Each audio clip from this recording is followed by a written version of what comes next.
আবু বক্করের সাথে ইসলামের পথে। আবু বকর, বাবা আবু বকর। আসসালামু আলাইকুম।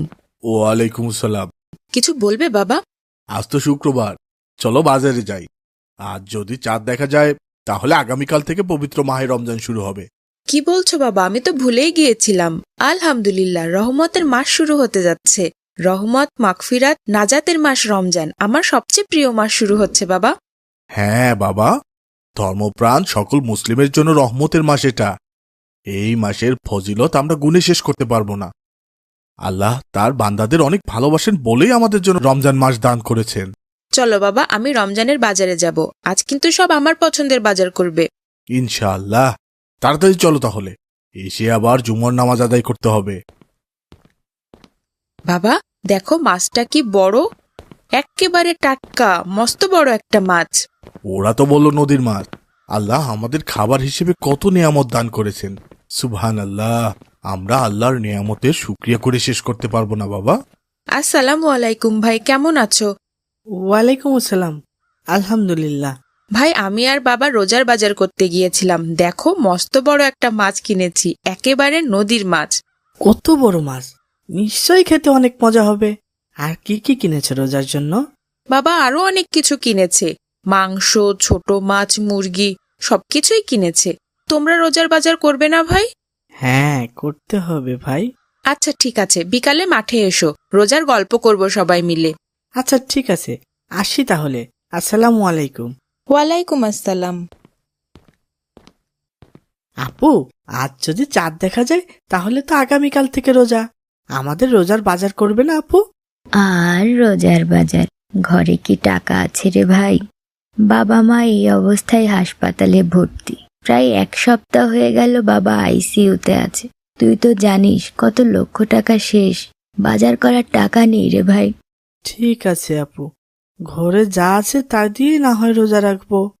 তবু আল্লাহ বাবা মাকে সুস্থ করে দিন। জানি না ঈদের আগে বাবা মাকে সুস্থ করে বাসায় নিয়ে আসতে পারবো কিনা। দোয়া কর ভাই, আমাদের এই 2 ভাই বোনের দোয়া আল্লাহ নিশ্চয়ই ফিরিয়ে দিবেন না। হ্যাঁ আপু, ইনশাআল্লাহ। আমি জুমার নামাজ আদায় করে আসি। আসসালামু আলাইকুম। আসসালামু আলাইকুম ভাই। ওয়ালাইকুম আসসালাম। কেমন আছো ভাই? আলহামদুলিল্লাহ, তুমি কেমন আছো? আলহামদুলিল্লাহ। ভাই, রমজান উপলক্ষে তোমার জন্য একটা হাদিয়া নিয়ে এসেছি। কি হাদিয়া এনেছো ভাই? তোমার জন্য একটা কুরআন শরীফ এনেছি। তুমি বলেছিলে তোমার কুরআন নাই, তাই ভাবলাম এই রমজানের একটা উপহার দেই তোমাকে। তুমি তো জানো কুরআন নাজিল হয়েছিল রমজান মাসের কদরের রাতে, এই জন্য রমজান মাস এক ফজিলতপূর্ণ মাস। তোমার হাদিয়া আমার অনেক পছন্দ হয়েছে ভাই। আমি চেষ্টা করব এই মাসেই কুরআন খতম করার। আল্লাহ তাআলা রমজানে যে কোনো ইবাদত অনেক অনেক বেশি সওয়াব দান করেন।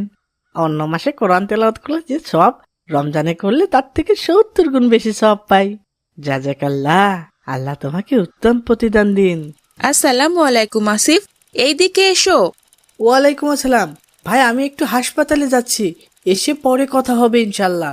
ভাই, হাবিবুল বাসার আসিফ হাসপাতালে যাচ্ছে কেন এই অবেলায়? কে অসুস্থ?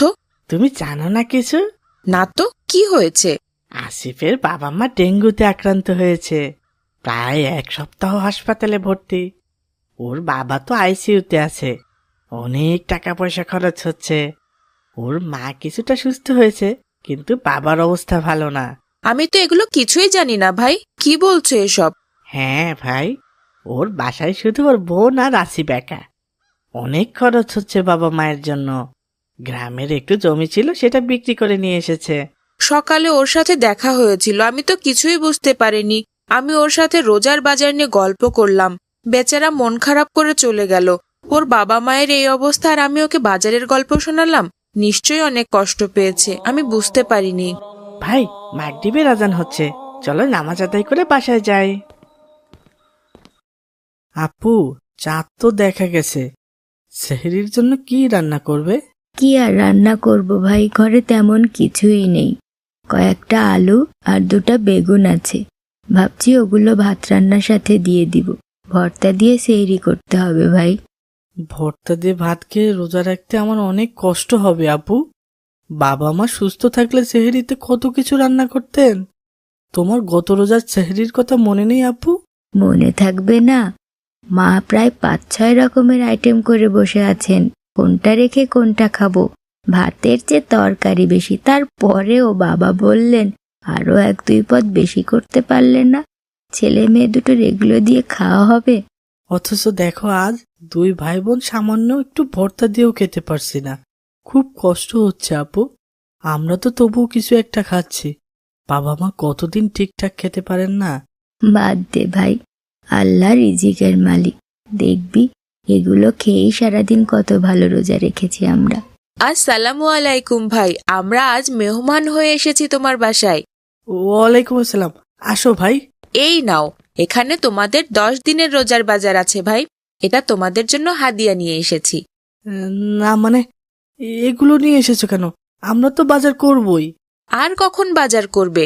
আমরা সব জানি ভাই, তোমার বাবা মা অসুস্থ, ঘরে বাজার নেই, লজ্জায় কাউকে বলতেও পারোনি, এই জন্য আমরা প্রতিবেশী হিসাবে এইটুকু সাহায্য করতেই পারি। ভাই আবু বকর, তুমি সত্যি অনেক ভালো মানুষ। আমরা 2 ভাই বোন কিভাবে রোজা রাখবো সেটাই ভেবে পাচ্ছিলাম না। আজ তুমি আমাদের জন্য যেটা করলে সেটা কখনো ভুলবো না ভাই। প্রতিবেশী হিসেবে আমি শুধু দায়িত্ব পালন করেছি ভাই। আমরা এত কিছু খেয়ে রোজা রাখবো আর আমার প্রতিবেশী কষ্ট করে না খেয়ে রোজা রাখবে? এটা কি হয় কখনো? রাসূল সাল্লাল্লাহু আলাইহি ওয়াসাল্লাম বলেছেন, ওই ব্যক্তি মুমিন নয় যে পেট পুরে খায় অথচ তার পাশের প্রতিবেশী না খেয়ে থাকে। প্রতিবেশীর ব্যাপারে রাসূল সাল্লাল্লাহু আলাইহি ওয়াসাল্লামকে জিবরাইল আলাইহিস সালাম বারবার তাগিদ দিতেন। আল্লাহ তোমার অনেক ভালো করবেন ভাই। তোমার এই সাহায্য ছাড়া হয়তো এই বছরের রোজা আমাদের জন্য অনেক কষ্টের হয়ে যেত ভাই। রাসূল সাল্লাল্লাহু আলাইহি ওয়াসাল্লাম বলেছেন, যে ব্যক্তি কোনো মুমিনের পার্থিব দুঃখ কষ্ট দূর করবে, আল্লাহ কিয়ামতে তার দুঃখ কষ্ট দূর করবেন। যে ব্যক্তি কোনো সংকটাপন্ন ব্যক্তির সংকট নিরসন করবে, আল্লাহ তার দুনিয়া ও আখিরাতের যাবতীয় সংকট নিরসন করে দেবেন। ভাই, আমি আল্লাহর জন্য সব করেছি। আল্লাহ তোমাদের রোজাকে সহজ করুন, কবুল করে নিন। আমিন। এই রোজা হোক সবার জাহান্নাম থেকে মুক্তির উপায়।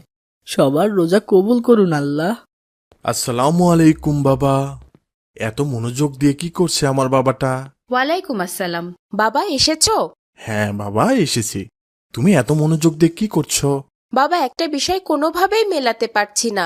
কি বিষয় মেলাতে পারছো না বাবা? আজ চাঁদ দেখা গেলে আগামী কাল থেকে তো ইনশাল্লাহ রমজান মাস শুরু হবে, রহমতের মাস শুরু হবে বাবা। আল্লাহ নিজে এই মাসে আমাদের প্রতিদান দিবেন, আমাদের গুনাহ মাফ করে দিবেন। এই জন্য এই মাসে কখন কোন ইবাদত করব সেটার একটা রুটিন বানাচ্ছিলাম। মাশাআল্লাহ, এটা তো খুবই ভালো সিদ্ধান্ত। বাবা, আমি চাচ্ছিলাম রমজানের 30 দিনে আমি পবিত্র কুরআন একবার খতম করব, কিন্তু রমজানে কখন কুরআন তিলাওয়াত করব সেটাই বুঝতে পারছি না। বাবা, তুমি চাইলে সাহরি খাওয়ার আগে প্রতিদিন 1 পারা করে কোরআন তিলাওয়াত করতে পারো। ওই সময় আমিও কোরআন তিলাওয়াত করি। দিনে কুরআন তিলাওয়াত করা যাবে না বাবা? হ্যাঁ যাবে, তবে সাহরি খাওয়ার আগের সময়ে ভোরে আল্লাহ তাআলা দুনিয়ার আসমানে নেমে আসেন আর বান্দাদের ডেকে ডেকে গুনাহ মাফ করে দেন, বান্দার সকল চাওয়া পূর্ণ করেন। তাই আমাদের জন্য এই সময় আল্লাহকে খুশি করাটা অনেক গুরুত্বপূর্ণ বাবা। এই সময়ের দোয়া আল্লাহ ফিরিয়ে দেন না। আমাদের উচিত এই সময়ে তাহাজ্জুদ সালাত আদায় করা, বেশি বেশি নফল ইবাদত করা। ধন্যবাদ বাবা। তাহলে সেহরির আগে তাহাজ্জুদ সালাত আর কুরআন তিলাওয়াত রাখি। হ্যাঁ বাবা, রাখতে পারো। বাবা, তুমি কি আমার পুরো রমজানের প্ল্যানটা শুনবে? কি কি রেখেছো তোমার প্ল্যানে? সেহরির আগে ঘুম থেকে উঠে প্রথমে তাহাজ্জুদ সালাত আদায় করব, তারপর প্রতিদিন 1 পারা করে কুরআন তেলাওয়াত করব ইনশাল্লাহ। এরপর সেহরি খেয়ে ফজরের নামাজ আদায় করে ঘুমিয়ে যাব। ঠিক আছে না বাবা?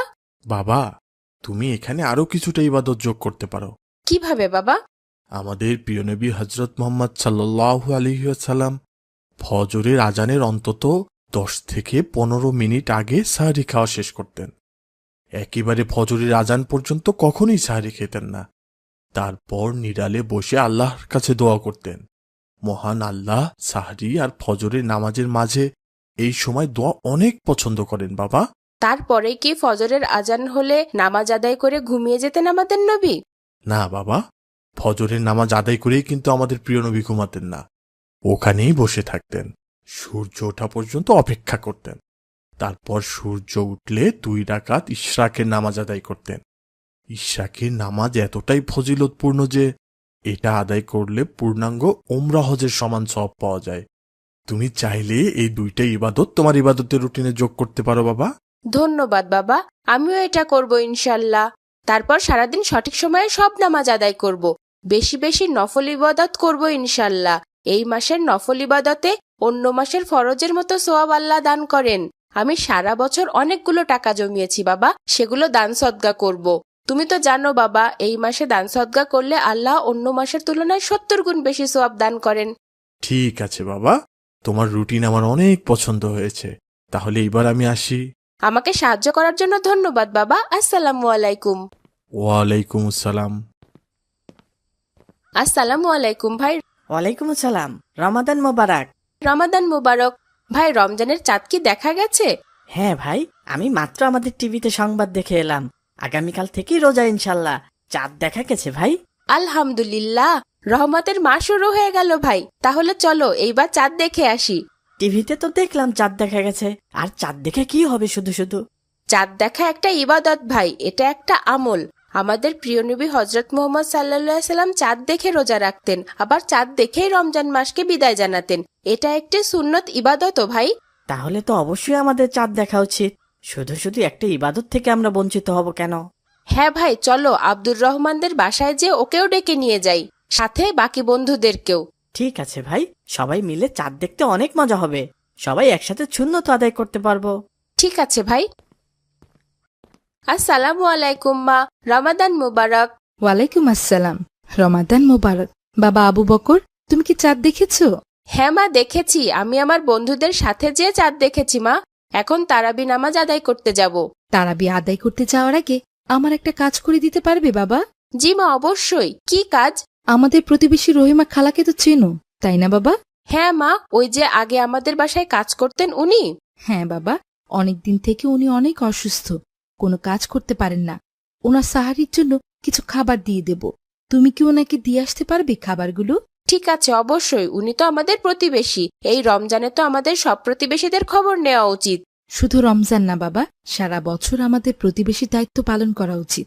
ইসলামে প্রতিবেশীর প্রতি হকের কথা অনেক গুরুত্ব দিয়ে বলা হয়েছে বাবা। ঠিক আছে মা, তাহলে আমাকে খাবারগুলো দাও। আমি তারাবির পড়তে যাওয়ার সময় দিয়ে দেব ওনাকে। ধন্যবাদ বাবা, তুমি অজু করতে থাকো, আমি খাবারগুলো রেডি করে নিই। ঠিক আছে মা, আমি প্রতিদিন যে ওনাকে খাবার দিয়ে আসবো ইনশাল্লাহ। ইনশাল্লাহ বাবা। কার্টুন বানিয়ে ঘরে বসে আয় করুন লক্ষ লক্ষ টাকা। যদি আপনার একটি ল্যাপটপ অথবা কম্পিউটার থাকে তাহলে আপনিও বানাতে পারেন আমাদের মতো মজার মজার কার্টুন গল্প। আমাদের রয়েছে cartoon making zoom live course. এই কোর্সটির মাধ্যমে বানাতে পারেন ইসলামিক গল্প, রূপকথার গল্প, ভূতের গল্প, টুনটুনির গল্প সহ সব ধরনের কার্টুন গল্প। কোর্স ফি জানতে নিচে যে কোনো লিংকে যোগাযোগ করুন। ভাই আসিফ, তুমি কি আজ রোজা রেখেছো? হ্যাঁ ভাই, অবশ্যই। আমি তো প্রতি বছরই রোজা রাখি। তুমি কি আসর নামাজের পর আমার সাথে এক জায়গায় যেতে পারবে ভাই? কোথায় যাবে ভাই? সারা বছর আমি কিছু টাকা জমিয়েছি, ওগুলো দিয়ে কিছু রমজানের বাজার করব। এরপর আমাদের বাড়ির পাশে যে আব্দুল্লাহ আছে না, ওর না বাবা নেই, এতিম, ওকে বাজারগুলো দিয়ে আসবো। তুমি যাবে আমার সাথে? ঠিক আছে, যাবো ইনশাল্লাহ। ক্লাস শেষ হলে আমাকে ডেকে নিয়ে যেও। ঠিক আছে ভাই। ভাই তাড়াতাড়ি খাও, কেউ দেখে ফেললে সর্বনাশ। আমরা রোজা না রেখে দিনের বেলা খাবার খাচ্ছি, সবার কাছে লজ্জায় পড়তে হবে।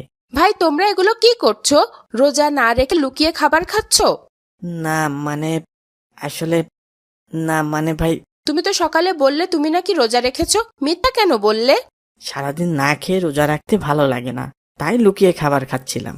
ভেবেছিলাম কেউ দেখতে পাবে না। লুকিয়ে খাবার খেলে হয়তো মানুষ দেখতে পায় না, কিন্তু মহান আল্লাহ তো সব দেখতে পান। তুমি যেখানে যেভাবে লুকিয়ে যে অন্যায় করো না কেন, আল্লাহ কিন্তু সব দেখতে পান ভাই। এই আসমান জমিনের সব ব্যাপারেই তিনি অবগত। সুতরাং মানুষের উচিত আল্লাহকে প্রকাশ্য ও গোপনে সর্বাবস্থায় ভয় করা। আসলে আমি রোজাটা রাখিনি ভাই, এই জন্য লুকিয়ে খাবার খাচ্ছিলাম। ভাই, রোজা ফরজ ইবাদত। কোনো কারণ ছাড়া রোজা ভাঙলে আল্লাহ ভয়ানক শাস্তি দিবেন। রাসূল সাল্লাল্লাহু আলাইহি ওয়াসাল্লাম বলেছেন, একদিন আমি স্বপ্নে দেখলাম জাহান্নামে একটি সম্প্রদায় উল্টোভাবে ঝুলছে, তাদের গাল ফাড়া, তা থেকে রক্ত ঝরছে, তারা ভয়ানক যন্ত্রণায় কাতরাচ্ছে। আমি জিজ্ঞেস করলাম, এরা কারা? তখন ফেরেশতারা বললেন, এরা সেসব ব্যক্তি যারা বিনা কারণে রমজান মাসের রোজা নষ্ট করেছে। তাহলে ভেবে দেখো তো ভাই, রোজা ভাঙার শাস্তি কতটা ভয়ানক। তাছাড়া হাদিস শরীফে এসেছে, যে ব্যক্তি কোনো অসুস্থতা ছাড়া রমজানের একটি রোজাও পরিত্যাগ করবে, সে যদি ওই রোজার পরিবর্তে আজীবন রোজা রেখেও যায়, তবুও ওই এক রোজার ক্ষতিপূরণ হবে না ভাই। ভাই, আমি বুঝতে পারিনি। এরপর আর ভুলেও কোনো রোজা ভাঙবো না ভাই। আস্তাগফিরুল্লাহ। হে আল্লাহ, আমাকে ক্ষমা